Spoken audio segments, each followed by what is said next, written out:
Bonjour et bienvenue sur Vitamine B. Le thème du destin commun des Juifs et des chrétiens nous emmène sur un terrain délicat et hautement émotionnel. Il a été très problématique pour des chrétiens dès les premiers siècles. Il reste toujours une pierre d'achoppement pour beaucoup aujourd'hui.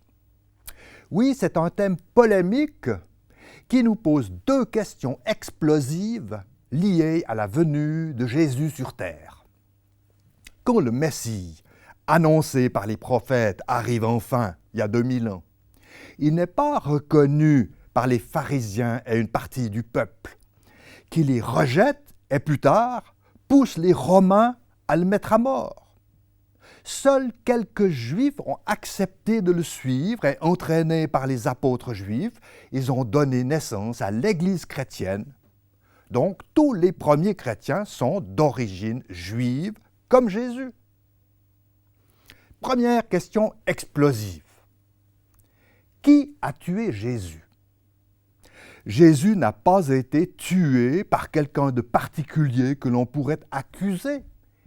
Il a lui-même dit « Je donne ma vie, je l'ai donnée pour le salut de beaucoup. » Alors, tordons le cou à ce mensonge planétaire qui dit que les Juifs ont tué Jésus, mensonge qui est à l'origine de l'antisémitisme.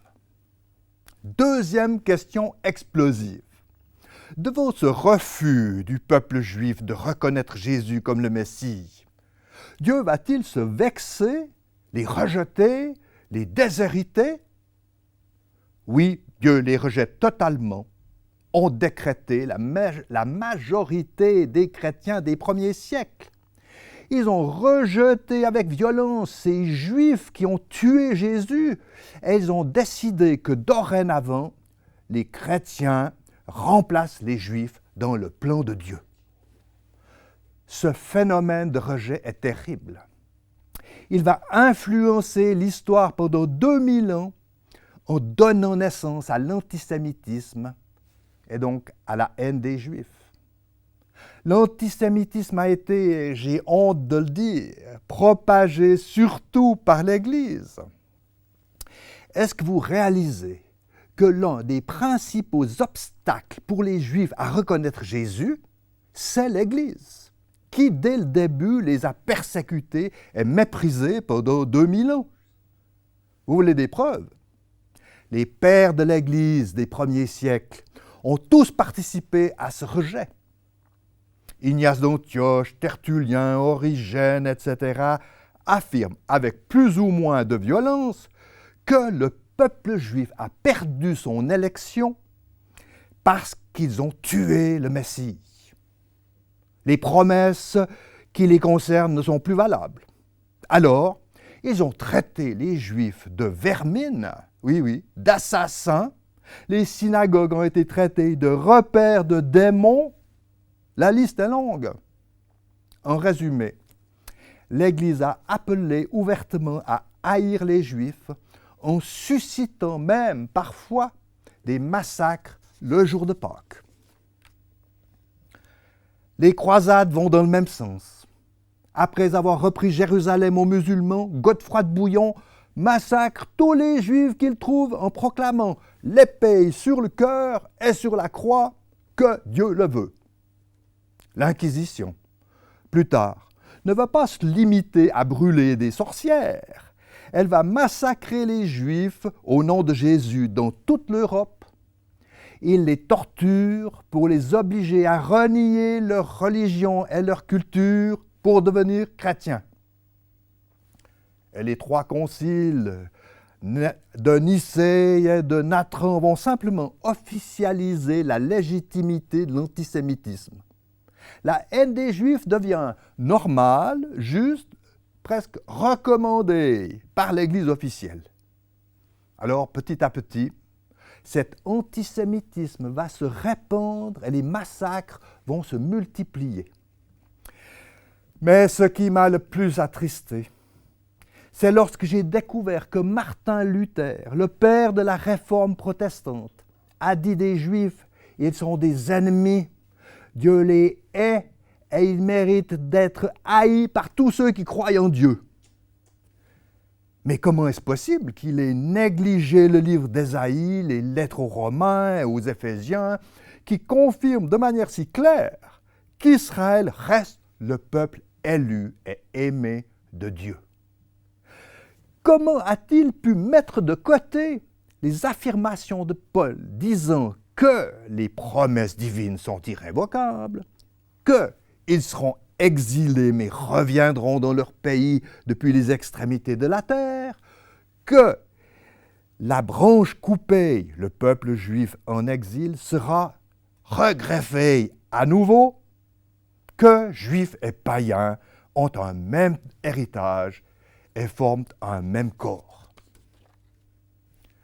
Le péché de Luther a malheureusement permis à Hitler d'utiliser ces affirmations antisémites dans son livre Mein Kampf, livre qui justifiera l'Holocauste par lequel les nazis vont faire disparaître 6 millions de Juifs dans des conditions épouvantables. Par contraste, notez que pendant 14 siècles, alors que l'Église persécute les Juifs, partout ailleurs, musulmans et juifs vivent relativement en paix et dans une culture proche. À la question « Dieu aurait-il donc rejeté les Juifs et ses promesses à leur égard sont-elles périmées ?» On peut répondre catégoriquement non. Qu'en dit la Bible? Que ses promesses sont irréversibles. Dieu ne change pas d'avis, il ne se trompe pas. Que le peuple juif a été puni de son aveuglement, déporté, exilé, certes, mais aussi qu'il sera pardonné, restauré et accueilli. Or, aujourd'hui, les promesses qui annoncent leur retour s'accomplissent. C'est d'abord la naissance en 1948 de l'État d'Israël. Ayant retrouvé leur pays, ils peuvent y rentrer. Chaque jour, des Juifs de la diaspora continuent à rentrer en Israël. Parmi les plus connus, en été 2013, les derniers Falashmoura éthiopiens juifs sont de retour. Nous assistons à l'Alia, soit le retour des Juifs qui se trouvent encore en Inde, en Afrique, au Mexique, au Japon, en France, aux États-Unis, en ex-URSS surtout, et dans tant d'autres pays, et qui retrouvent leurs racines et leur pays. Ça, c'est étonnant. En ce moment même, les Bnei Ménaché, la tribu de Manassé, déportés de Babylone en Inde, ayant toujours pratiqué sa religion pendant 2700 ans, est en train de rentrer en Israël. Mais la dernière étape, la plus difficile, c'est qu'ils reconnaissent Jésus, Yeshua, comme leur Messie, celui annoncé par les prophéties. Qu'en est-il à l'heure actuelle? De nombreux Juifs reconnaissent Jésus comme leur Messie. Le mouvement messianique moderne, formé des Juifs qui reconnaissent Jésus, a commencé il y a longtemps. En Moldavie, en 1890, le rabbin Rabinovitch et toute sa communauté d'une centaine de Juifs l'ont fait. C'est une des premières communautés messianiques modernes connues. Bon, on a oublié Rabinovitch, mais dès cette époque, des Juifs en petit nombre ont fait de même un peu partout. Et depuis 1967, à la libération de Jérusalem, des groupes de Juifs messianiques sont apparus en Israël. Et dès 1990, à la chute du mur de Berlin, c'est l'explosion. Les quelques dizaines de Juifs messianiques deviennent des centaines, aujourd'hui des milliers, plus de 14 000 en Israël, et seulement une centaine il y a 25 ans. Autre phénomène extraordinaire, de nombreux musulmans deviennent chrétiens et se mettent à aimer les Juifs. Oui, aimer les Juifs. Rick Riding était en Indonésie récemment et à Jakarta, il a assisté à une rencontre de 120 000 musulmans convertis réunis dans un stade pour la prière. Ça a commencé par un immense et tonitruant shalom de la foule, accompagné de centaines de chauffards. Tout, tout, tout. Vous imaginez l'ambiance? Il y a en Indonésie 2,5 millions de musulmans devenus chrétiens qui prient pour le peuple juif. Et au moment où Rick Riding témoigne, dit-il, des centaines d'entre eux sont à Jérusalem en ce moment pour bénir les Juifs. Des musulmans qui bénissent des Juifs. Mais pour nous, c'est hallucinant. Et pour Dieu, c'est simplement son plan. Rick Riding a observé autre chose. Comment ces conversions parmi les musulmans arrivent-elles? Rick Riding a pu l'observer à travers une famille musulmane. Une mère malade accepte la prière à Jésus proposée par un chrétien. Elle est guérie et accepte le Christ. Plus tard, sa fille qui a un cancer se souvient de la guérison miraculeuse de sa maman, la raconte à une amie musulmane et lui demande que faire. Celle-ci répond « Prie, invoque le Dieu, celui qui t'a créé, qui pourrait peut-être te guérir, et on verra bien ce qui se passe. »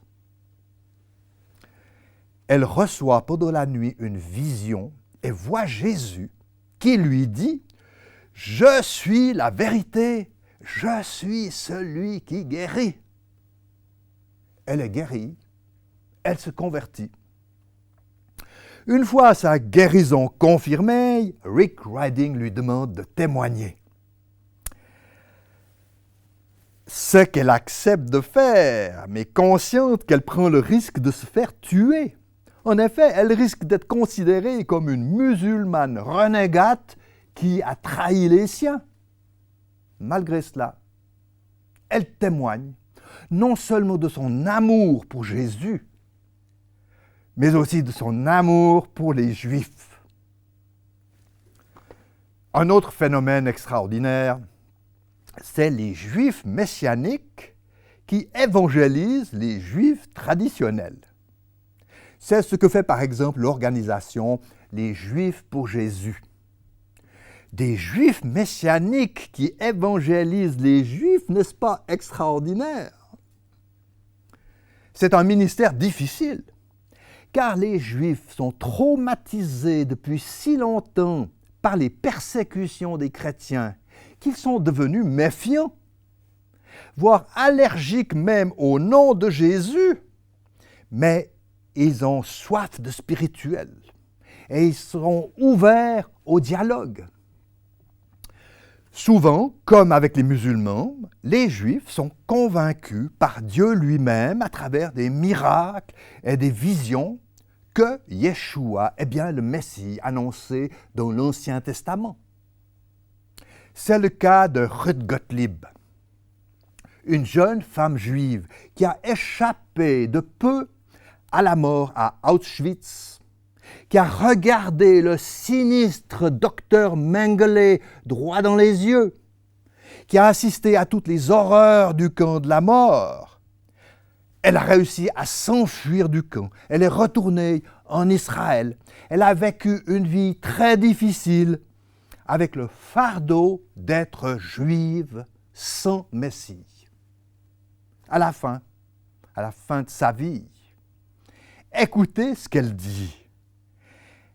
Elle témoigne de son amour pour Jésus. En effet, une nuit, elle a eu une vision. Elle a vu Jésus marcher sur l'eau. Elle a su qu'il était le Messie attendu par le peuple juif. Ce témoignage est tellement extraordinaire que je vous en ai préparé un bref extrait. Regardez.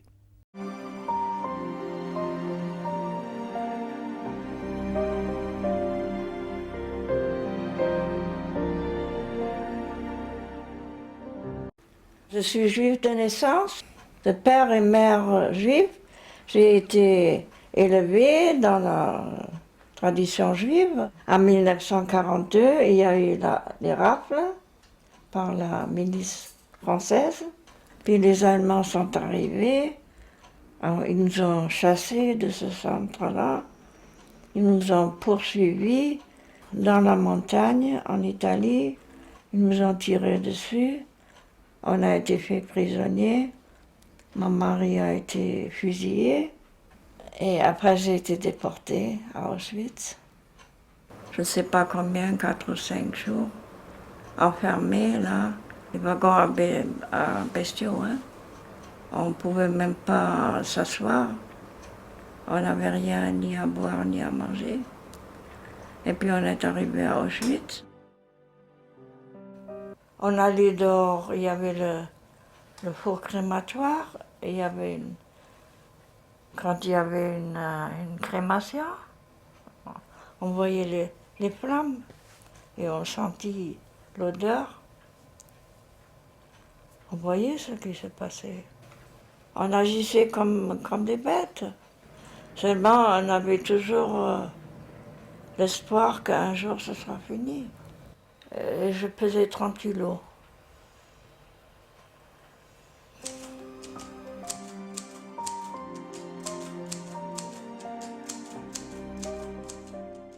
Pour faire le résumé, j'ai vécu sans Dieu. Mais j'ai quand même cherché, on a cherché partout. Le Nouvel Âge, le bouddhisme, voyance et hypnose. On a un peu expérimenté tout. Et j'ai fait un rêve ou un songe. Alors là, Jésus m'est apparu en marchant sur les eaux. J'ai raconté à Judith, elle m'a dit tu as reçu la grâce. Et il y avait une chrétienne. C'est elle qui m'a parlé. Elle m'a parlé de Jésus. Je crois, et je suis sûre que Jésus est le Fils de Dieu.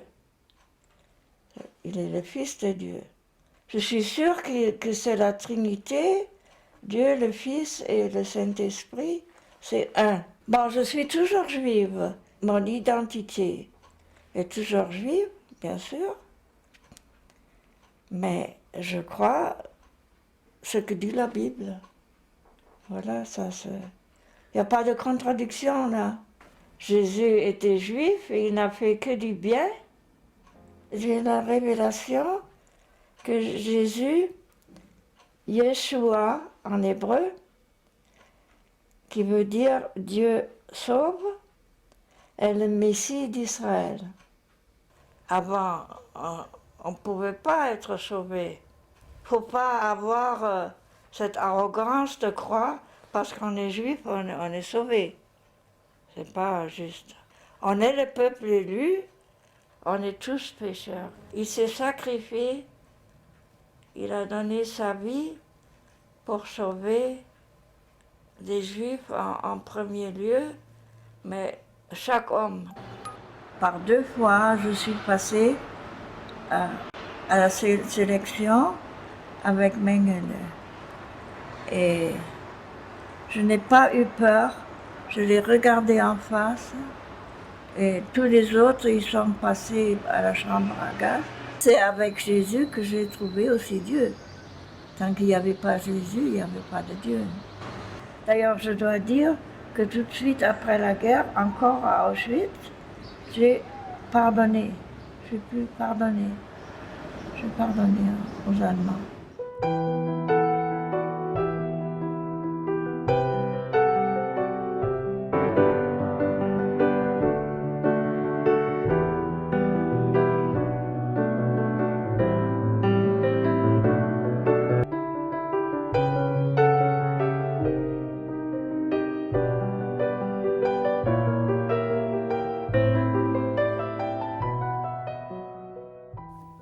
Elle est devenue une juive messianique. Partout, des juifs reçoivent comme elle des visions de Dieu qui leur attestent que Jésus est bien leur Messie. Et nous chrétiens, quel est notre destin? C'est d'être greffés. Où ça? Sur le trône d'Isaïe, le père du roi David, selon Ésaïe 11.1. C'est le trône de la descendance de David. C'est la greffe dont parle l'apôtre Paul dans Romains 11, 17, 25. Paul parle d'une branche d'olivier, Ésaïe, lui, parle du tronc du figuier. Cette greffe comporte 4 étapes. Il faut bien distinguer chacune d'entre elles. Le tronc est coupé lorsque le peuple juif, dans son aveuglement, ne reconnaît pas Jésus comme Messie. Et la conséquence, annoncée tant de fois par les prophètes, est grave. C'est la dispersion, l'exil, la diaspora jusqu'aux extrémités de la terre. Le mot aveuglement utilisé par Ésaïe et par Paul peut paraître dur, mais n'oublions pas que cet aveuglement a été prévu, permis, utilisé par Dieu pour le salut des païens. Donc, grâce au peuple juif, les gentils sont greffés à leur place pour un temps seulement, selon Romains 11. Ça devrait être un sujet de reconnaissance. Nous, chrétiens, qui génétiquement ne sommes pas descendants de David, nous avons été accueillis et adoptés. Et finalement, les Juifs, eux aussi, sont greffés à nouveau lorsqu'ils reconnaissent Christ comme le Messie. Dieu dit, je referai alliance avec eux. Jérémie 31, 31, 35. Apparaît alors un arbre nouveau avec 2 greffes sur le même tronc. Le peuple juif messianique et le peuple chrétien ayant la même sève, le même ADN spirituel. Et ensemble, ils forment le corps de Christ, selon Éphésiens 2, 12, 18. Alors, notre destin commun, juifs et chrétiens, c'est la double greffe qui révèle l'homme nouveau. Les promesses parlent non seulement d'une alliance nouvelle, mais d'un homme nouveau créé en Christ à partir du juif messianique et du chrétien d'origine païenne. Et il dit des deux, vous êtes devenus proches, vous vous êtes réconciliés en faisant la paix et vous avez un même accès auprès du Père. Éphésiens 2, 12, 18. C'est la clé. Cela veut dire qu'aujourd'hui, les chrétiens et les juifs messianiques forment ensemble cet homme spirituel nouveau et sont ainsi l'aboutissement du plan de Dieu. Ces 2 branches, juives et chrétiennes, semblent bien éloignées aujourd'hui, mais c'est normal. Cela correspond à la situation qui évolue. Heureusement, la 4e étape est en marche, celle où l'arbre va grandir, les branches vont se mélanger à tel point que l'on ne verra plus lesquelles viennent de la greffe d'origine juive ou celle d'origine païenne. Cette double greffe implique d'une part que les Juifs, enfants légitimes, reconnaissent Jésus, Yeshua, comme Messie. Et tant que ce n'est pas fait, ils restent spirituellement dans la confusion, comme des brebis sans berger, dit Jésus. Et d'autre part, il faut que les chrétiens qui ont été adoptés et accueillis dans le plan de Dieu reconnaissent les Juifs messianiques comme leurs frères aînés légitimes. Voilà un exemple de cet homme nouveau. Nous avons eu le privilège d'accueillir il y a quelques années Tass, un Palestinien, un Malabar violent, ancien soldat du Fatah qui tirait sur les Israéliens, et Moran, un Juif israélien. Tous les deux ont découvert et accepté Jésus comme leur Messie, lui le musulman et lui le Juif. Et ensemble, ils donnent des conférences pour montrer ce qu'est l'homme nouveau. Cette rencontre avec Tass et Moran m'avait bouleversé. J'ai su à ce moment que la clé de la paix entre les peuples du Moyen-Orient et les relations entre Arabes et peuples juifs ne peuvent aboutir qu'à travers une réconciliation. J'ai réalisé que Dieu aime autant les Arabes, les Palestiniens et les Juifs et les chrétiens, mais leur réconciliation, humainement impossible, passe par Jésus-Christ, leur Messie à tous. C'est ainsi que Tas, le guerrier du Fatah, s'est réconcilié avec Moran, le Juif messianique. Le chemin commun des Juifs et des chrétiens est un processus extraordinaire, mais aussi un combat terrible. Nous en reparlerons dans un prochain épisode.